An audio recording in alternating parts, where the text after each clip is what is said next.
नमस्कार दोस्तों, एक बार फिर स्वागत है हमारे यूट्यूब चैनल मार्केट टाइम्स 247 पर। आज हम बात करने वाले हैं जेएसडब्ल्यू एनर्जी के बारे में। दोस्तों, क्या आपको लगता है कि जेएसडब्ल्यू एनर्जी आज सिर्फ एक कोयले से बिजली बनाने वाली कंपनी है?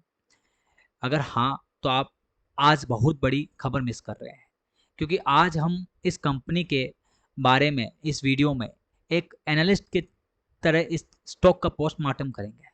हम देखेंगे कंपनी के फाइनेंस, इनके ग्रीन हाइड्रोजन वाले दाव और सबसे ज़रूरी सवाल, क्या 48 टाइम्स के पीई पर यह स्टॉक महंगा है या निवेश का सही मौका है? क्योंकि इस कंपनी ने अपनी 10.9 गीगावाट की कैपेसिटी का लक्ष्य समय से पहले पूरा कर लिया है और अब इसका टारगेट 2030 तक 30 गीगावाट का है। इसलिए हम सबसे पहले बात ये समझते हैं कि ये पैसे कैसे कमाते हैं, क्या करते हैं। देखो, जेएसडब्ल्यू का जो 85% जो बिजनेस है वो पीपीए यानी पावर परचेज एग्रीमेंट पर टिका हुआ है। इसका मतलब ये होता है कि इन्होंने सरकार या कंपनियों के साथ 25 साल के पक्के कॉन्ट्रैक्ट किए हुए हैं। बिजली बनेगी तो पैसा आएगा ही, चाहे मार्केट में मंदी ही क्यों ना हो। तो मोटा मोटी बात यह है कि कंपनियों के कॉन्ट्रैक्ट्स 25 साल तक के बने हुए हैं और पावर परचेज पर एग्रीमेंट्स पर टिका हुआ है। लेकिन असली मुनाफा आता है बाकी के 15%, क्योंकि 85% तो पावर परचेज एग्रीमेंट पर काम करते हैं, लेकिन 15% में ये मर्चेंट पावर पर काम करते हैं। जब गर्मियों में बिजली की डिमांड बढ़ती है तो जेएसडब्ल्यू इसे ओपन मार्केट में ऊंचे दामों पर बेचता है। इसी वजह से इसके प्रॉफिट्स में अचानक उछाल देखने को मिलता है। अब बात करते हैं इसके फाइनेंशियल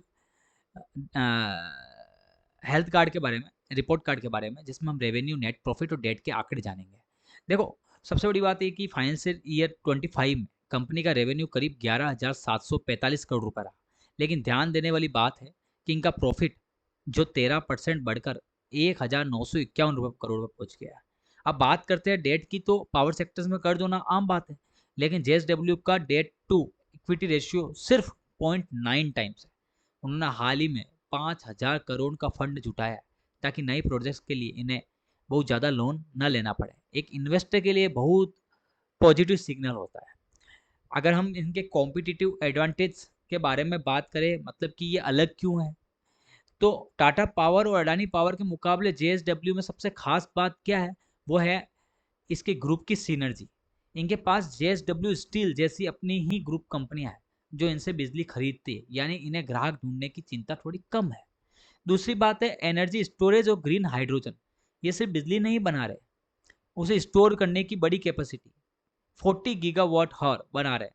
यानी भविष्य में भारत 24 घंटे रिन्यूएबल एनर्जी की तरफ बढ़ेगा तो ये स्टोरेज किंग बनकर उभर सकते हैं। और रिस्क और वैल्यूएशन जो हमें मतलब सावधानी रखने वाली बात यह है कि अगर सब कुछ अच्छा ही है नहीं है, तो एक प्रोफेशनल एनालिस्ट के तौर पर आपको 4 बड़े खतरे से आगाह करना चाहता हूँ। पहला ये है रेगुलेटरी रिस्क। अगर सरकार रिन्यूएबल एनर्जी की सब्सिडी या नियमों में बदलाव करती है तो मुनाफा घट सकता है। दूसरा, execution risk.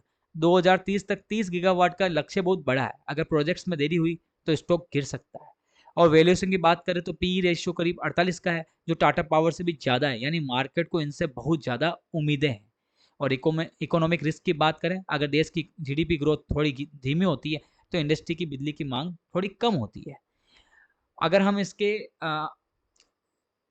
Bye hold watch यानी बुल और बियर केस में बात करें, तो अगले 1 से 2 साल के बीच में इनका क्या आउटलुक रहने वाला है, तो अगले 2 सालों के लिए आउटलुक थोड़ा सा कॉस्टनली ऑप्टिमिस्टिक है।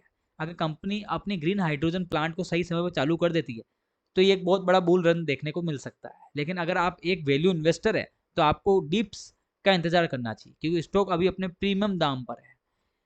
तो दोस्तों, आप क्या सोचते हैं, जेएसडब्ल्यू एनर्जी 2030 तक 30 गीगावाट का लक्ष्य हासिल कर पाएगा या नहीं? अपनी राय जरूर बताएं। और हाँ, अगर आपको हमारा एनालिसिस पसंद आया हो तो सब्सक्राइब करना ना भूलें। याद रखें, मार्केट जोखिमों के अधीन होता है, तो कोई भी निवेश करने से पहले अपने वित्तीय सलाहकार की सलाह जरूर लें। धन्यवाद दोस्तों, फिर मिलते हैं अगले